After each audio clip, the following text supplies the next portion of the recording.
All right, guys. So I want to walk you through how to log out of your YouTube account. Process here, pretty easy.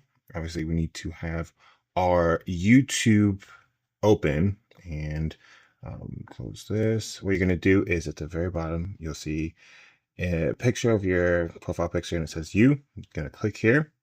You're going to click the settings, and you're going to scroll down to, sorry, section number 2. So you're going to hit switch account. And then once this opens, here's all of the different accounts associated with your phone. And you can use YouTube signed out. And that is going to sign you out of all of your YouTube. So I'll go back here. And you can see that I am still signed out. If I hit the sign in button, I will just choose which account and it will bring it right back. So that is how you're going to sign out of YouTube.